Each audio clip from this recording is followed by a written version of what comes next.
Welcome back to another episode of the Daily Flip podcast. I'm your host, Alex, and today we're going to be flipping through one story and one story alone. And it is about Javier Milei in the first 9 months of his presidency in Argentina. The episode is going to be a little bit shorter than normal, but I really want to stay hyper-focused on this one because it's an interesting topic. It is a leader who came in claiming he's going to absolutely cut apart government. And seeing as we might have one coming to America here soon, I thought it'd be an interesting study to look at. And, of course, we will end today with our Daily Delight, a story meant to leave you feeling positive, ready to take on the day. But that's enough rambling for me. Let's jump into our daily debate.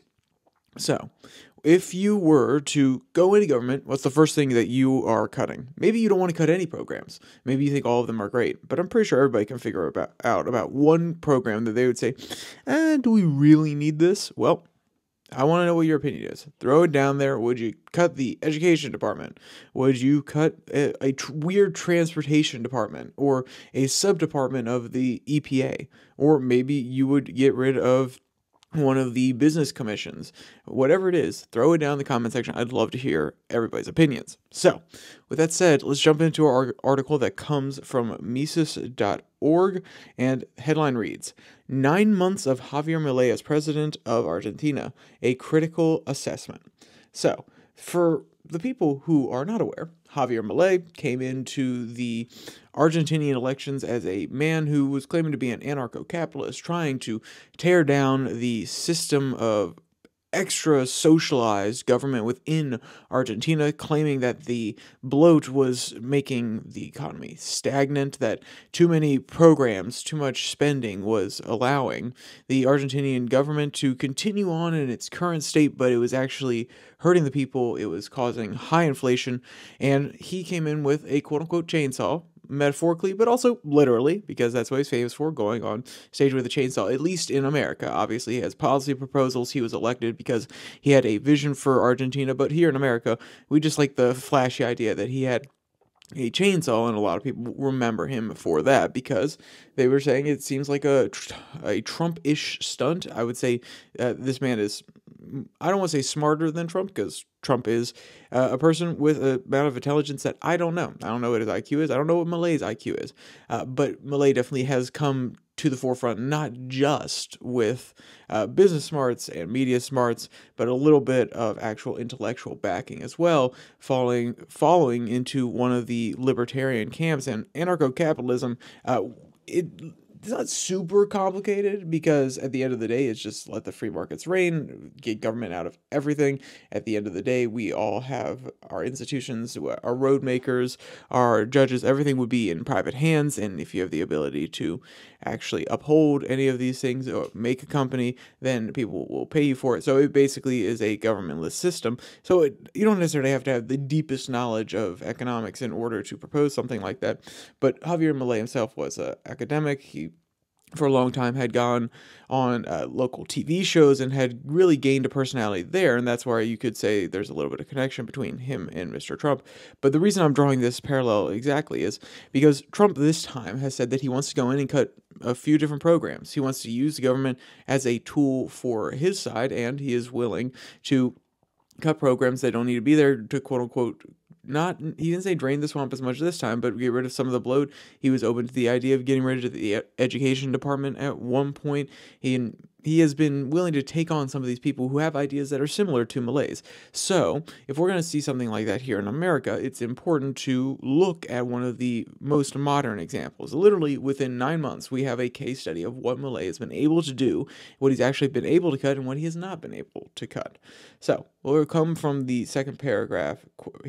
Actually, I'll go from the middle of the first paragraph.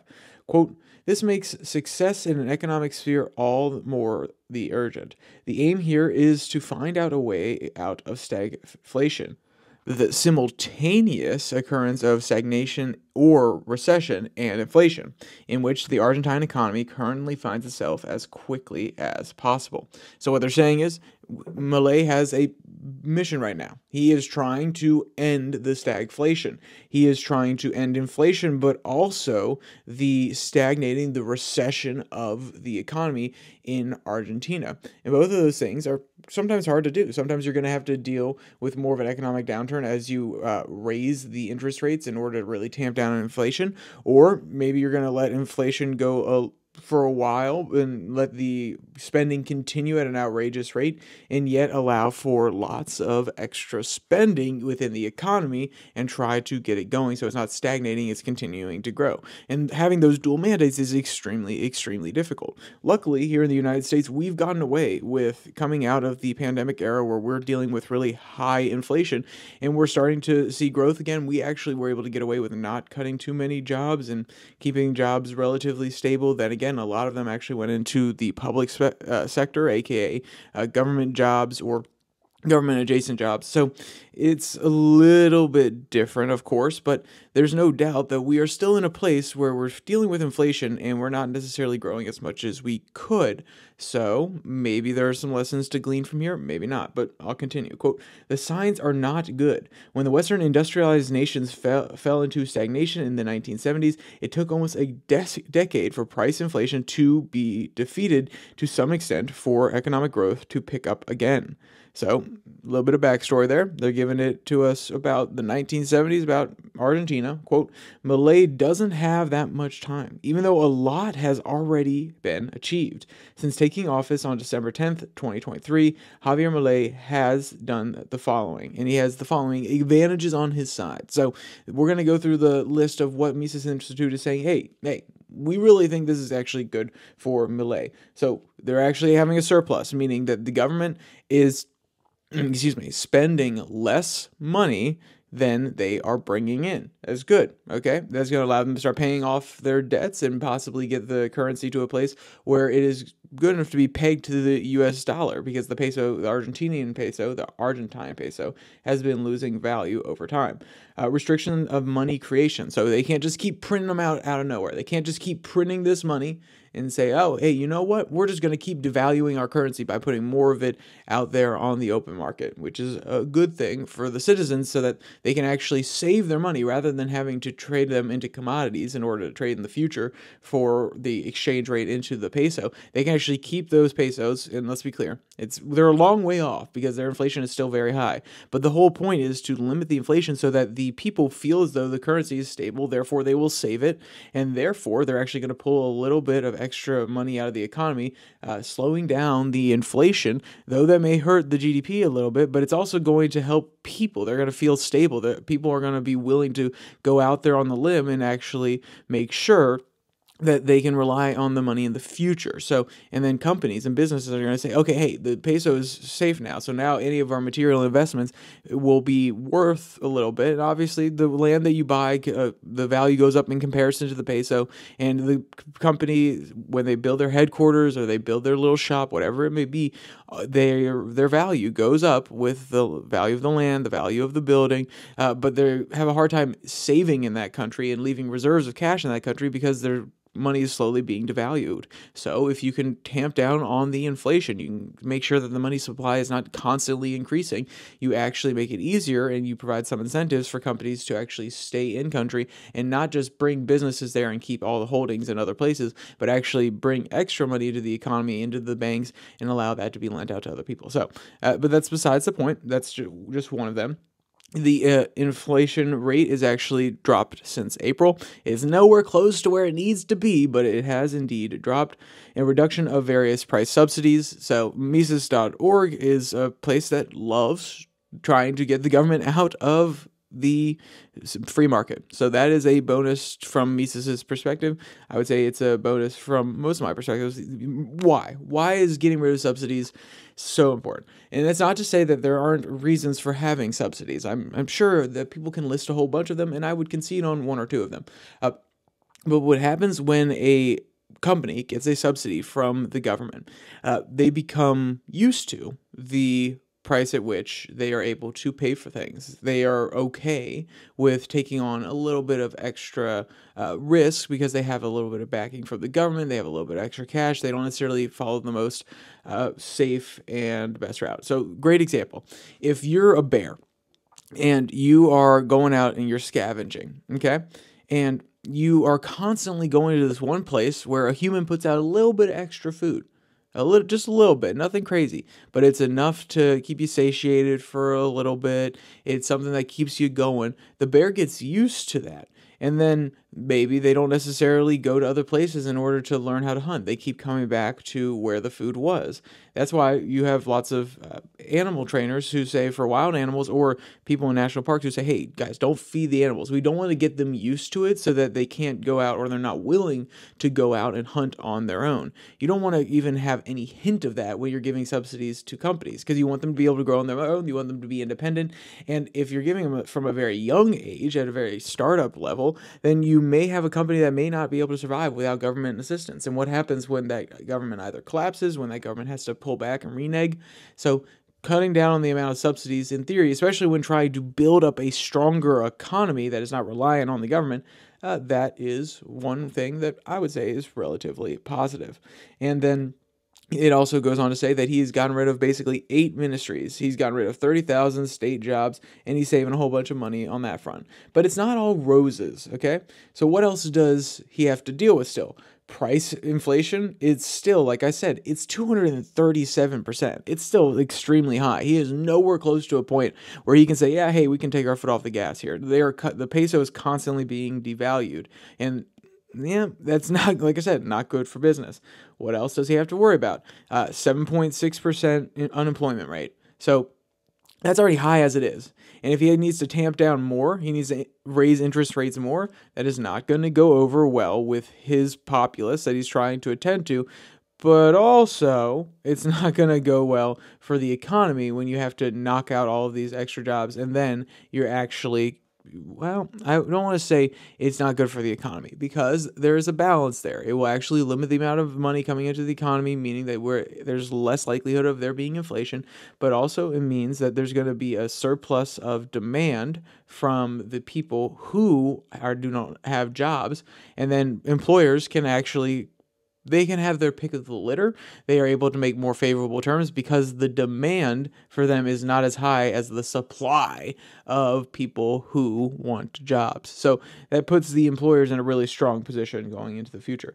Industrial production is negative. That's a hard one, because if you want to be a nation that has economic power beyond your own state, you don't just have services inside your state. You don't just do financial transactions. You actually build things. You want to ensure that your industrial sector is able to export things, that countries can rely on you or have to rely on you for a certain product that you make. So obviously having your industrial sector not doing well is not a good sign moving into the future. And I'm sure Milei would say, hey, we need to get rid of all the regulation in order to free it up so that it can actually operate more freely. But remember, the industrial sector has been getting a good chunk of subsidies for quite some time in Argentina.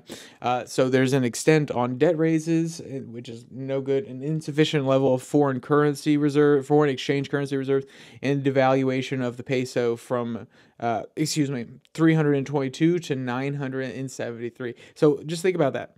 That is roughly, it got devalued by a third, essentially. So if it used to be $1 to 322 pesos, now it's $1 to 973 pesos. So a dollar, instead of it being worth, it's worth basically the peso is worth 1/3 of what it was before, which is absolutely insane. How can a country, let alone companies and businesses, put up with that and have a currency that is constantly getting hammered over and over again? They can't. So that is extremely, it's putting Mr. Milei in a really hard place. He obviously, if you listen to 6 and 6, which comes out on Tuesday and Thursday, it's the international news podcast, then you know that he actually just canned his foreign minister, that he brought in a new man who is actually close with Washington. He's been talking about pegging the peso and pegging the Argentine economy to the US dollar for quite some time, and he's headed more in that direction. But also he's losing a little bit of credibility on the quote-unquote international stage because of his choice to get rid of a well-respected foreign minister who didn't necessarily always kowtow to the United States. So Milei is in a really hard position coming up throughout these last 3 months. Oh, well, at this point, we're actually looking at more like a month of his first year in office. And he's been successful in so many ways. He's been successful in knocking down some of these agencies. He has been successful in at least addressing some of the key issues that he said he would. Does that mean that he fixed them? No, but he's actually taking them on headlong, and right now he has a little bit of a grace period. 9 months is a long time, and people can wait. He has a little bit of that grace period that he can still use in order to say, hey, guys, I want to make sure that this is done right. I want to make sure that we cut what we can. Though he does have a little bit of the golden handcuffs on, he got into the presidency, he wasn't able to do everything he asked about. He was able to do a lot of it, and that bought him a little bit more of a grace period. But at some point, the population will turn. Not necessarily on him, not in an angry fashion, but they will turn simply because things are not getting done fast enough. So we'll see if he's able to propel and keep this momentum into the future. Now, how does this bode for us in the United States? Well, they seem to be on the right track. Maybe we're going to have another stronger ally in the South America area, which is great, as Brazil has started to diversify with other partners and not necessarily leaning on the United States as much. So there's a possibility that we come out stronger from this. It's possible that Trump or whoever gets in office can actually learn some things from Milei about where to cut, how to cut, and trying to tamp down on inflation, though we're starting to get it in line ourselves. But it's an interesting case study because this is a new world leader who has a new perspective about how to go about it, for the most part, at least in the modern era, especially in South America, where it has been a lot of more social democrats, a lot of more leftists taking control in these areas. And this is a true libertarian coming in and saying, no, okay, the government is infringing upon the people's rights and we need to make sure it stops. It's an interesting case study, but there's way more to this article, but I have plenty of there's other times that I would love to talk about it, but today we're just going to wrap and we're going to go to our daily delight. Owners and their pets compete for best dressed spooky style competition. Now, technically, since this is the day after Halloween, it has passed, but if you want to check out this cute video, and the key frame at the beginning is a cat with a spider on its back. So if you want to see stuff like that, that's absolutely adorable. Just fun, good, hearty giggles. All the links will be in the description below that like and subscribe button for the article itself and for this one. Also down there, you can find the podcast on Spotify, Pocket Cast, Podvine, as well as the Twitter handle at Your Daily Flip, where I post a Twitter tirade every Tuesday and Thursday.